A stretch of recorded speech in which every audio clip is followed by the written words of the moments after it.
Hello, beautiful people, and welcome to Liberian Girl Unfiltered. I'm your host, Stephanie Salamatu, the Liberian girl, mama of two, entrepreneur, traveler, storyteller, proud Gen Xer, and yes, your favorite new podcaster who is officially outside with a mic. Ooh, heaven help y'all. So please make sure you subscribe, you leave a review, you share the link with your network. I truly appreciate you. Appreciate everyone who's listening. Um, Appreciate those who actually call to or I spoke to that give me feedback. Um, Love it. Thank you so much. I'm literally sitting here holding a heart symbol as if you can see me. But even if you can see me, I hope you can feel the love and appreciation. Um, you can be doing anything, but you choose to listen to me talk. So, yeah. Now, my voice, I have to apologize for my voice. It's going to be going like in and out because this past weekend, I attended one of my little cousin's college graduation. And it was a whole weekend celebration that kind of sort of ran into the week as well.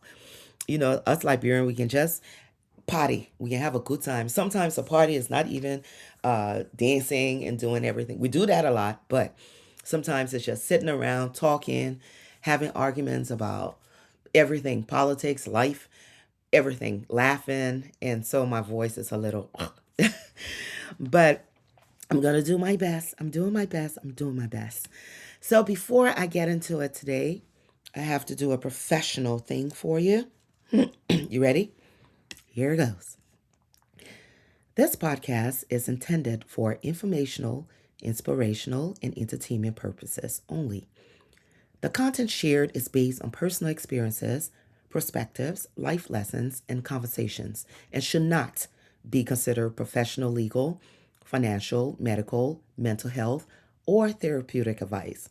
While we discuss real life experiences, culture, business, faith, relationships, healing, and personal growth, listeners are encouraged to do their own research and seek professional guidance when appropriate. Some episodes may contain discussions of sensitive topics, including grief, loss, trauma, relationships, and personal challenges. Listener discretion is advised. By listening to this podcast, you acknowledge that all content is consumed at your own discretion and responsibility. Thank you for being a part of the Liberian Girl Unfiltered community. Whew, now let's get into it. That was the professional voice. So today, I wanted to talk about one of the strongest people that I know, my sister Biyanca Ruth, also known as Binky. So throughout this podcast, you'll hear me refer to her as Biyanca, as Binky, or maybe even as Ruth, but same person. And it took me a while to record this. Um, I knew I wanted to do a story about Bianca for her birthday. So I would start and then I would stop and then I would start and stop. But anyway, here it goes. So before I get into Bianca's story, I want to chat about one of my favorite movies, My Sister's Keeper. Okay, so real quick, sidebar, sis, let's talk. Just so you know, each episode is going to reference like a movie or a song or a TV show because I absolutely love the arts. I'm a huge fan of like watching movies, TV shows, music lover here. Let me let you know, in Liberia, we call movie, TV show, shows. Yeah, everything is one category. It's a show. So we say we're going to watch the show. We don't usually say we're going to watch movie. We go and watch the shows. So a close friend of mine called me, and after she listened to the Waiting to Exhale episode, and she said she loved the way that I had tied in the theme of that movie to, the theme of the podcast. And she suggested that I fully incorporate my love for shows and music into the podcast. And I just thought it made so much sense. So that's what I'm going to do. That's what I'm going to do. Okay. So, and to be honest, a lot of these movies, the shows, the music, They have shaped so many of our experiences, the conversations we have, and even our emotions. So it only makes sense for this to be a part of this journey. Okay. So that was just a little sidebar. Now back to my sister's keeper. If you haven't seen this movie, let me just let you know I'm going to spoil it for you. I'm going to spoil some things in the movie. Not everything, but definitely the ending for you. And even though you may know how it ends, you will still love the movie. So I encourage you to watch it. There's a lot of deep detail, a lot of meat in the middle. So you will love it. Watch it. Now, the movie is based on the 2004 novel My Sister's Keeper, which was written by American author Jodi Picoult. Picoult. Yeah. Sorry if I mess her name up. The story follows Anna, who was conceived through IVF as a generic match for her older sister, Kate. Kate has leukemia. So let me repeat that. The parents finds out that Kate has leukemia, and so they create Anna through IVF so she can keep her older sister alive. Kind of heavy, isn't it? Yeah. And Anna will go on to spend much of her childhood enduring these painful medical procedures, such as like the bone marrow extractions, stem cell donations, a lot of surgeries just to keep Kate alive. Very heavy. And for anyone who don't know what a bone marrow extraction is, let me tell you, this is when they take a big old needle, they stick it in the back of your hip bone in the effort to extract a small core of solid bone tissue. They stick that needle. First of all, I'm afraid of needles. So any needle, anything that have any procedure that requires a needle, I just know it's painful. So this is some of the things that Anna had to go through. She's about I think she's about 13 when she hires a lawyer to fight for medical emancipation from her parents. She doesn't want to do this anymore, so she takes her parents to court. And the person who is really fighting her not to do so is her mother, Kate. So in the movie, the lawyer, Campbell, is played by Alex Baldwin, and her mother, Sarah, is played by Cameron Diaz. Okay, so the mother has dedicated her entire life to fighting for Kate. And of course, she fights the lawsuit in court to force Anna to donate. Now, here's the big spoiler alert that I'm going to tell you. There's a lot of other things that happen in the middle that you honestly need to either read the book. You know, the set of book is always better.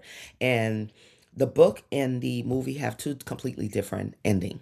Okay. So again, you can read the book or you can just watch the movie, but it does have two completely different endings. Kate dies before the court ruling comes in. And of course, when the court ruling comes in, Anna is granted medical emancipation from her parents. And I would say this, even though they're fighting in court, the love within this family is so beautiful. Yeah, they're fighting. Everybody has their own opinion as to what's happening, but the mom, the dad, the sister, they have a brother as well, and Anna, they really do have a beautiful relationship. So I encourage you to go ahead and either read the book or watch the movie. I'll do both. And no, my parents didn't create me or my sister to save each other. But the reason why I wanted to talk about this movie was that the is that this story is so much more. It's about strength and it's about tenacity. And I'm not talking about the physical strength. I'm talking about the type of strength that grows inside of someone who, was once told they wouldn't live past, 20. They wouldn't make it to 20. They wouldn't live enough to dream big. And this is my sister, Biyanca. And people who think that maybe, strength, when you talk about being strong, it has to look loud, it has to be fearless, it has to be unshakable. And yeah, those are all truth. Those are true statement. That's a true statement. But It doesn't always look like that. And especially the inner strength is a bit different. It's, some days what it looks like, some days it cries, some days it questions, some days it gets like angry. I mean, I will see Bianca cry when she's in pain, like pain, pain, pain. And, but yet once she was okay again, she would still get up and be at it again and again. You see, my sister was born in 1987. We shared the same mother, but we were 11 years apart. And so, that's a huge age gap. The first time I met my sister, she was just about 2 years old. And so remember, I grew up in Liberia and she was born in the US. By the time I met Bianca, she had already been diagnosed with sickle cell anemia. It was the first time I had even heard of the disease. And although sickle cell is prevalent amongst people of African descent, I honestly don't think people in my family, or many people in my family, had even heard of it or even talk about it. If they knew about it, they never really talked about it. And sickle cell disease does not have a specific look. It doesn't have like those visible scars. So it's more internal. The pain comes from within the body. And all we saw was Bianca, crying that the inside of her body was hurting. And this is what most sickle cell patients call a sickle, not most, all of them, call a sickle cell crisis. So, what is sickle cell anemia? Sickle cell anemia is an inherited blood disorder. It affects like the shape of the red blood cells. Now, red blood cells, as we know, they're responsible for carrying oxygen to all parts of the body. Normal red blood cells are usually round, they're flexible, and they can easily move through your blood vessels. That's for most of us, right? In sickle cell anemia, some of the red blood cells are shaped sickle. Um, so if you don't know what sickle looks like, it's like a croissant. So it's a little curvy. It's not round and smooth, it's a little curvy. Um, Usually I'll think about the Grim Reaper, the weapon that he carries. But anyway, the red blood cells are sickle, and because of the shape of it, it cannot easily pass through the blood vessels. Instead, it clogs the blood vessel, it blocks the flow of blood, it cut off the oxygen supply to the tissues and organs.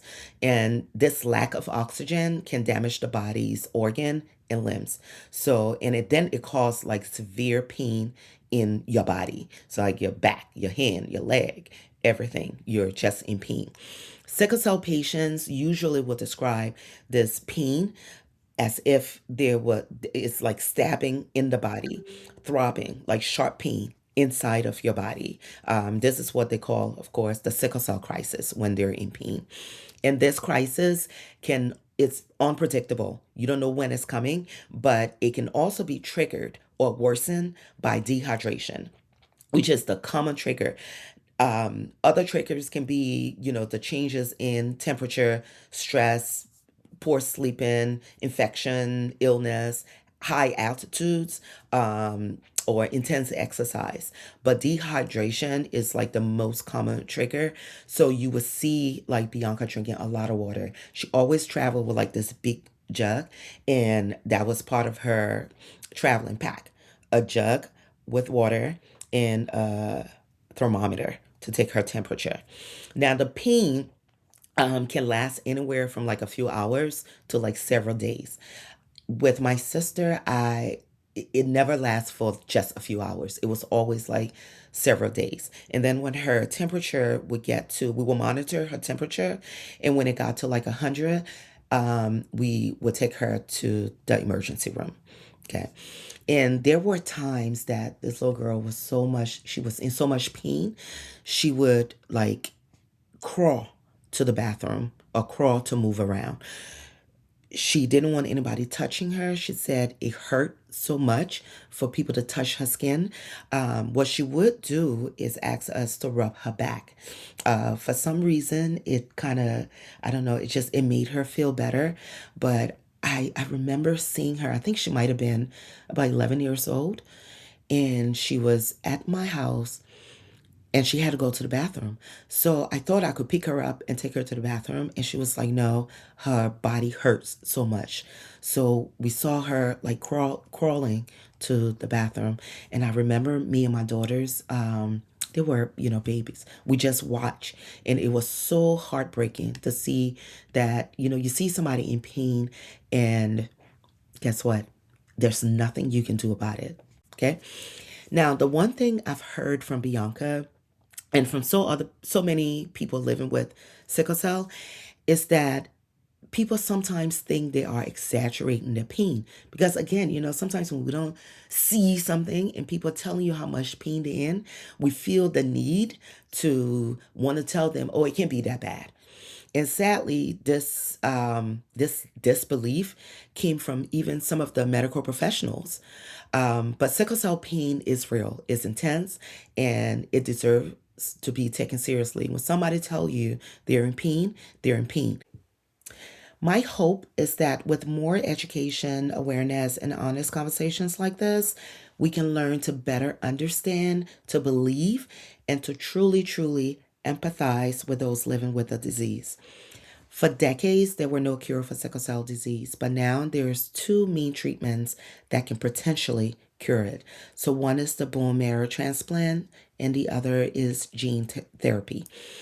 And while these treatments have given many people hope, and in some cases have eliminated all the symptoms, they're also very intense procedures, and they come with some serious risk, long recovery journeys, and unfortunately, very high costs that can make access difficult for many families. Biyanca will go on to spend much of her life in and out of the hospital. There was a time where she became a familiar face at Children's Hospital in DC. And the nurses will like greet her and say, girl, we got your room ready, but you got to get better soon now. You can't stay here for long. You gotta go home. They were always very nice to, my sister. And blood transfusions also became a routine part of her visit, especially when breathing became difficult for her or when her temperature had climbed over 100 degrees. Every hospital visit also, of course, for many of us who's been to the hospital, it comes with an IV. And I remember so many times when nurses would struggle to insert the IV because Biyanca had tiny veins. And my mother would always warn them ahead of time, telling them, she has really small veins. Please use a smaller needle. And there were a couple of nurses who were just like, they wouldn't listen. They would go ahead anyway. And after like several painful failed attempts, the nurse will finally say, oh, you are right. She does have small veins. Now imagine being a child having to endure that over and over and over again. I'll tell you a story. And this was when Biyanca, she was an adult. She was now living on her own. Our mother had passed and she was in Chicago. She went to the emergency room during one of her sickle cell crisis. And when she got there, they actually asked her if she was on drugs because of all the needle marks on her hand. When she was telling me this story, she was so hurt. I mean, she was so hurt. She said she snapped at the nurse because she was like, I don't do drugs. But she was so hurt when she was telling me this story. And then I just remember trying to comfort her by saying, oh, well, maybe it's because they see a lot of drug addicts in the ER. So maybe that's why she said it. And she was like, sister. She called me sister, like the color purple. She never really called me by my name. She always called me sister. And she said, sister, I told him I was here because of my sickle cell crisis. And then they just assumed that I was a drug addict. So, and it reminded me how often people living with sickle cell not only battle the physical pain, but also the judgment, the assumptions, and the lack of compassion. And let me tell you something, even from an early age, Biyanca always amazed us with how much knowledge she had about her own health. She could name every medication she was taking. She remembered every surgery dates. She could explain why she had those surgeries and repeat exactly what the doctor had, previous doctors had said. Meanwhile, me here, I can barely remember the last date of my cycle. Child, doctors be asking me, when was your last period? And I'll be sitting there looking at them like, why are you asking me? Don't you have a chart? Didn't you take notes the last time I was here? But anyway, seriously, she became her own advocate at such a early age because she honestly didn't have any choice. When Bianca was about 11 years old, she went to a community pool with some of her cousins. She had a wound on her ankle. She had a cut, but the cut was, of course, wrapped up securely. And but at least that's what we thought. She had a band-aid on, the cut. She didn't get in the water, but she was alongside the pool. She was close enough to the water, watching everybody swim and people splash water here and there. Some of the water splashed on her leg, um, on the cut that we thought was closed up. And that tiny exposure caused an infection. And that infection turned into a severe open wound that doctors would spend nearly 20 years trying to heal. 20 years. Multiple hospital visits, multiple skin grafts, years of pain, procedures, setback, recovery. All through it, she kept fighting. At one point, the doctors, frustrated at their inability to heal the wound, they wanted to amputate her ankle. And they called a meeting with my mother. So my mother invited me and her brother, who was a lawyer, a good lawyer at that, to the meeting where the doctors were going to make their case for us to agree to amputate Bianca's leg. So before we went into the meeting, the three of us, we had agreed because my mother was against it. She was like, no, they're not cutting her leg. They're not going to amputate her ankle. We were all on the same page going into this meeting, my mom, my uncle, myself. Well, we get into the meeting.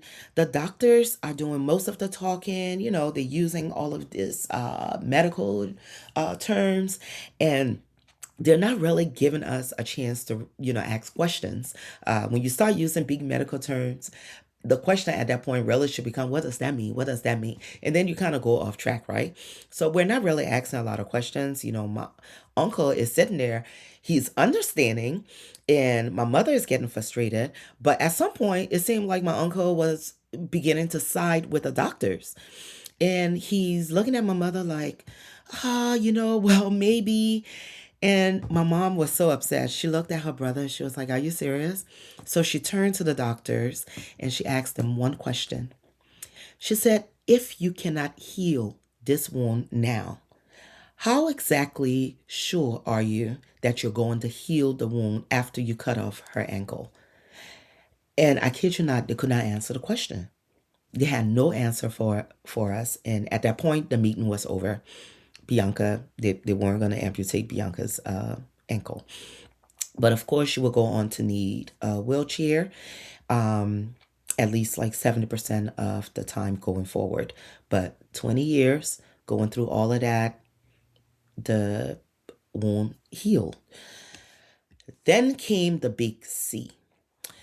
Bianca was initially diagnosed with kidney cancer shortly after high school. My mom and Bianca, we used to joke and tell her this was how we cope. We joke around a lot. Each one of us, the drinkers, my mom and I, would afford to give her a kidney because at that point they wanted to remove the kidney. And Bianca would say she'll take the chances. She'll take her chances with me because she figured our mother would probably need like both of hers. My mom said, "How sure are you my kidneys are functioning?" But anyway, she would laugh about it. That if she needed a kidney, more than likely she would have to come to me. But she went through treatment. They removed one of her kidneys. All was okay with the world. About 18 years later, about 18 years, The cancer returned and it spread quickly. She was then given less than 3 months to live. The doctors who broke the news to us, I was present. The call is for a meeting. I was present. My cousin Jomo, my older cousin, was there. He actually lived in Chicago. And my aunt, who, she was a retired nurse, she was on the phone. She lived in Chicago, but she had traveled. So I had traveled to Chicago to meet with the doctors. And of course, Bianca was already in the hospital. And the the way the doctors broke the news to her and to us, they one guy spoke and he said, Ruth, if would you be surprised if you were alive in 12 months? And she said yes. And it didn't really even click to me or my cousin. And then he asked her, he said, would you be surprised if you were alive in 6 months? And she said, yeah. And he asked her, would you be surprised that you are alive in 3 months? And she said yes. Very like calmly. No tears, nothing, just calmly. And at that point, I think my cousin and I kind of figure out, oh my God, they're pretty much giving her 3 months to live. So I had to like leave the room after the conversation because I couldn't take it. But yet, this young girl is laying there being told she has less than 3 months to live. And this person who, like, really had the will to live. She's sitting there, laying in her bed. She's in pain. She's been told if she is alive past 3 months, she would be very surprised. And yet, she's not crying. She's just there being strong for us. Well, so now we're thinking, okay, we have at least 3 months with her. Well, a month later, the doctors called again and said she would need to go into hospice. 24 hours after that decision, they decided that she wouldn't make it to hospice. So that particular day, I flew into Chicago. I was kind of going back and forth to Chicago, but I flew in. I think it was on a Friday night, and this was on Saturday. So I made some African food for her, and I took it in. It was me, my cousin Jomo again, and my youngest daughter. We sat in the room with Bianca, trying to cheer her up. She was in her hospital room just laughing at us. We were sharing crazy stories because let me tell you, my mom had a lot of crazy stories. Actually, our family, we got a lot of crazy stories. Funny, crazy, all of that. She hadn't eaten much. Bianca had lost a lot of weight. She had never really been she's always been very skinny, for lack of a better word. But now, I mean, she was extremely small. And she's been drinking liquid. So she asked us to bring her favorite meal. My cousin went looking for, I think, Popeyes. um, but once the food got there, she would take just a tiny bite and then she'll leave the rest. The African food that I took, she took a tiny bite and then she'll leave the rest. And I left the room for a minute to go walking outside and I got myself a cinnamon bun. And I brought it back. I brought some back and she asked for it. So, I gave it to her and she ended up eating the entire bun. I called my aunt and I was so excited. I was like, oh my God, at least she ate something. She finally, ate like the entire bun. And my aunt, talking, she said, yeah, she said, cancer likes sugar. The cinnamon bun would be Bianca's last meal. I sat with her, I brushed her hair, My sister had like really long and thick, good, healthy hair. She never put any like chemical in her hair, unlike me. But she she had long, thick hair. Love her hair. So I sat like brushing and braiding her hair. She had her niece rub her back, something that I mean she always loved because it comforted her. My cousin Jomo made her laugh. Um, we call a few cousins, auntie, for them to talk to her. She was in so much pain. She whispered that this was the worst pain, that it was worse than any sickle cell pain that she had ever felt. The DNR form, one of the doctors had been trying to encourage me to encourage her to sign it, which she had consistently refused. And I was like, I'm not doing it. I'm not gonna. No, no. I'm not gonna do it. She doesn't want to sign it. That particular form, I'm not signing it. I had convinced this little girl to go to hospice where she didn't want to go. Less than 24 hours. Uh, you guys came and told me no. If she doesn't want to sign it, she's not signing it. And of course, their fear was if she loses conscience, they wouldn't be, if they tried to resuscitate her because she was so small and fragile, they might end up breaking bones in her. So they were afraid that maybe she needs to sign it. Biyanca had always refused to sign it, and that was one thing I was not going to encourage her to do.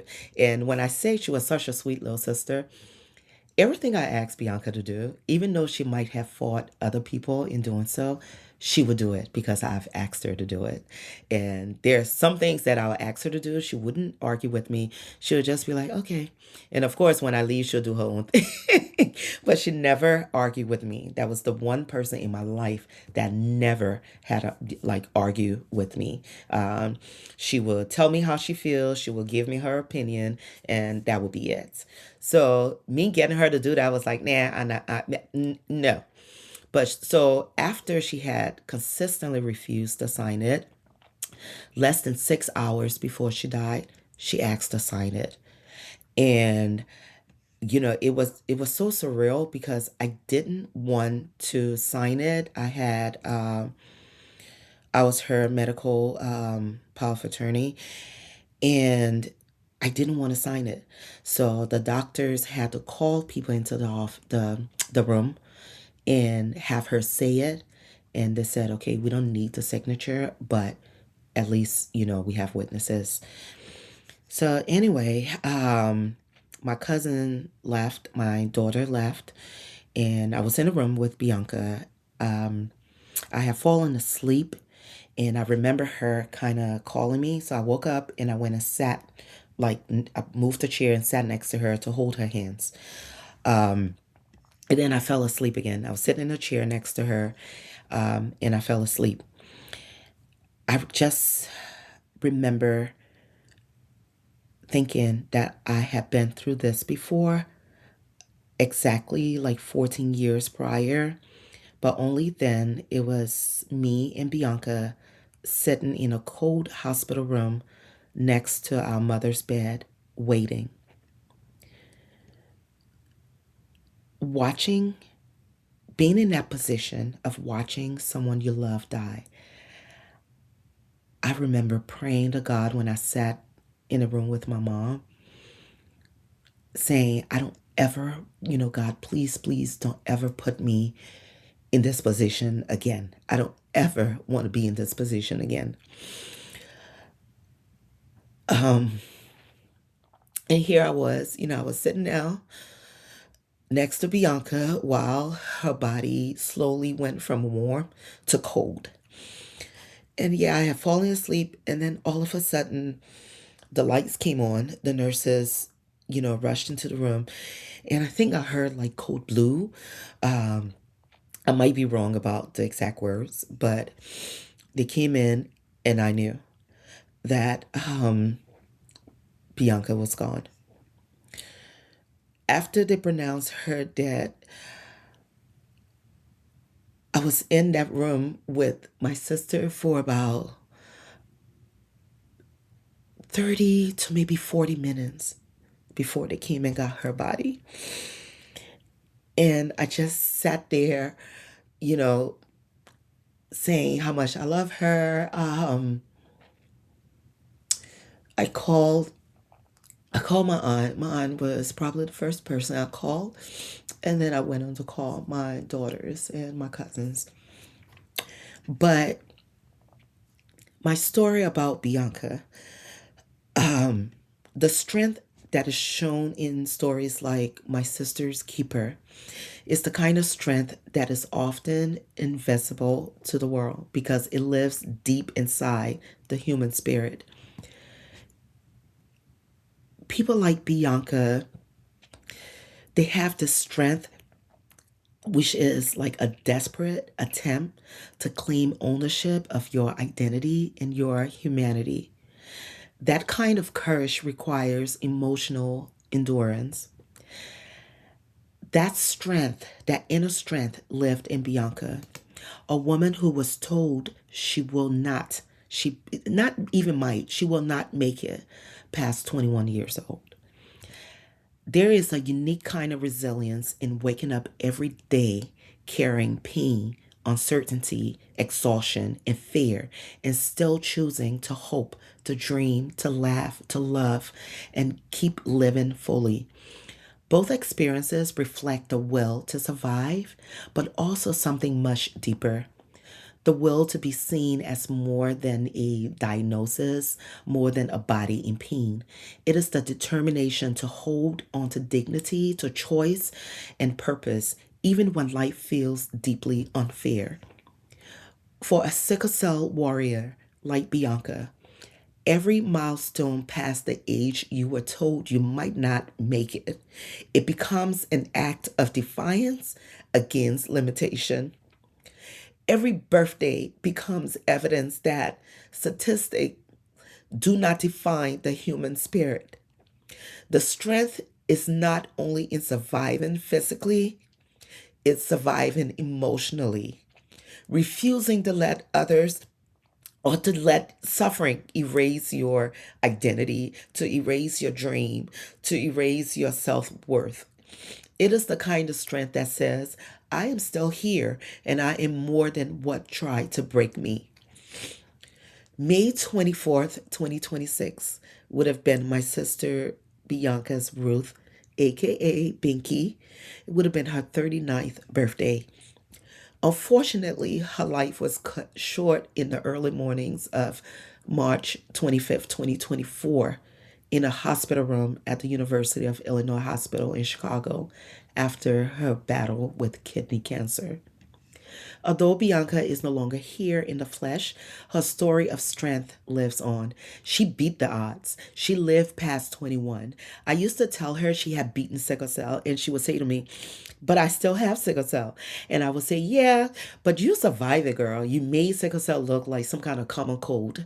And she would just laugh. And in many ways, she said, I just kind of reminded her of our mother always saying these crazy things.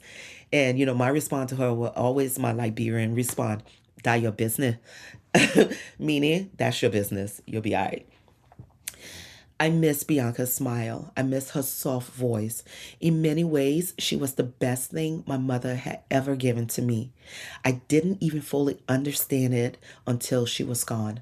I've cried so many times since her death, and I've cried for the guilt of not spending more time with her. I cried because I know she deserved to still be here. Bianca had a zest for life. Her legacy will extend far beyond her struggle with illness. She will be remembered for her gentle spirit, her kind heart, her love for her family. Bianca loved her family. Ooh, child, Bianca loved her family. She loved her family. Well, most of her family members. She's like me in that sense. Most of the family members, when we love you. But for most of all, I hope Bianca is remembered. Not I hope, she will be remembered for her unwavering resilience in the face of adversity. To honor her memory, We've set up a donation drive for distraction items for patients in the pediatric hematology oncology unit at Children's Hospital while they're receiving treatment. And what it is that, when they're receiving their treatment, we want to gather items of distraction. So these items can include like storybooks and novels. And we ask that you get these books either in both English and Spanish. Get coloring books, puzzles, craft, Play-Doh, those sort of things. We would also love to gather items for the parents and the guardians who sit and wait with their children during the treatment. Now, for more information and to learn more about sickle cell, I please visit my website, Liberian Girl Unfiltered, and also the Sickle Cell Disease Association of America. We'll have the link for the distraction items, and we'll have the link to the Sickle Cell Disease Association of America. If you want to follow what we're doing for our warrior, Biyanca, there's so much more you can do to help. There's so much information that's available out there, and I encourage you to please, let's educate ourselves. Let's have these conversations. Let's be kind, right? So, and just like that, we're wrapping up another episode of Liberian Girl Unfiltered. If this conversation spoke to you, please don't keep it to yourself. Please share it with someone who needs to hear it. Make sure you subscribe so you never miss an episode. And please leave a review, drop a comment, send me a message. Let me know what conversation you want me to have on next. My only thing I asked of you is to just be nice, okay? Don't come over here being rude and mean. We're building a good community. Well, we're building a community of good vibes over here. Right. So please share the podcast with your friends, your sisters, your mamas, your brothers, your cousins, your auntie, with everybody. I cannot wait. I cannot wait to see you at the next episode of Liberian Girl Unfiltered. Until next time, show up fully, speak boldly, love deeply, live intentionally.